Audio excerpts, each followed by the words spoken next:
ফুটবলের সঙ্গে কাটিয়েছেন 2 দশকেরও বেশি সময়।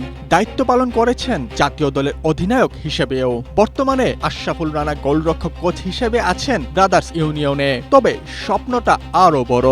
স্বপ্ন দেখেন গোলরক্ষক কোচ হিসেবে দায়িত্ব পালনের। আমার অবশ্যই টার্গেট থাকবে আমি ন্যাশনাল টিমে গোলকিপারে কোচ হিসেবে আমি কাজ করব, এটা আমার স্বপ্ন। এবং আমি চাই আমি আমার জায়গা থেকে কনফিডেন্টলি আমার দেশের গোলকিপারদের আসলে তৈরি করার। আশরাফুল রানা দেখেছেন ফুটবলের একাল সেকাল। মৃতপ্রায় ফুটবল প্রাণ ফিরে পেয়েছে হামজা সমিতদের আগমনে। বংশোদ্ভূত ফুটবলারদের আগমনকে জাতীয় দলের সাবেক অধিনায়ক দেখছেন ইতিবাচকভাবে। বলেন, হামজাদের আগমনের মধ্য দিয়ে শুরু হয়েছে ফুটবলের নতুন অধ্যায়। আমি মনে করি যে হামজা আসার পরে ফুটবলের একটা নতুন অধ্যায় শুরু হয়েছে। আমার দেশের ছেলেরা হয়তোবা দেশের বাইরে আছে, প্রবাসী, তারা ঠিক আছে, তাদের ভিতরে যদি সেই ট্যালেন্ট থাকে, পোটেনশিয়ালিটি থাকে, তো কেন মনে করেন বাংলাদেশে খেলতে পারবে না? বাংলাদেশকে তাদেরকে আসলে সুযোগ দেওয়া উচিত। হামজা সমিতদের পর যুব ফুটবলে চলছে সুলিভান ব্রাদার্সদের জয়গান। যুব সাফে অভিযোগ উঠেছিল স্থানীয় ফুটবলাররা পাস দেয় না রোনানদের। বিষয়টি নজরে পড়েছিল যুব ও ক্রীড়া মন্ত্রী আমিনুল হকেরও। আশরাফুল রানা মনে করেন, কেউ যদি এমনটি করে থাকে তাহলে সেটি অনুচিত। হয়তোবা এই জিনিসটা যদি কারো দ্বারা হয়ে থাকে, এটা আসলে খুবই বাজে একটা বিষয়।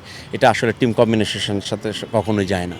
সম্প্রতি দেশের ফুটবলের খুবই পরিচিত শব্দ সিন্ডিকেট। ফুটবল সমর্থকদের ধারণা, সিন্ডিকেটের কারণে যোগ্য খেলোয়াড়রা সুযোগ পাচ্ছে না একাদশে। তবে আশরাফুল রানা জানালেন ভিন্ন কথা।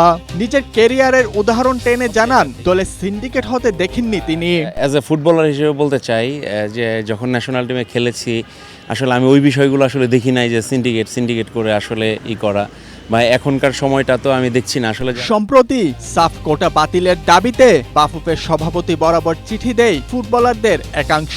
আশরাফুল রানা মনে করেন, অনেক ক্লাবই সাফ কোটাকে মুক্তিযোদ্ধা কোটা হিসেবে ব্যবহার করছে।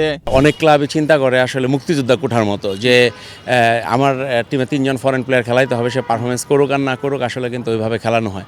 তো আমার কাছে মনে হয় যারা টিমের ভিতরে বেস্ট পারফরমেন্স করবে তাদেরকে আসলে খেলানো উচিত। 2003 সালের পর ফুটবলাররা পারেনি সমর্থকদের চাহিদা পূরণ করতে।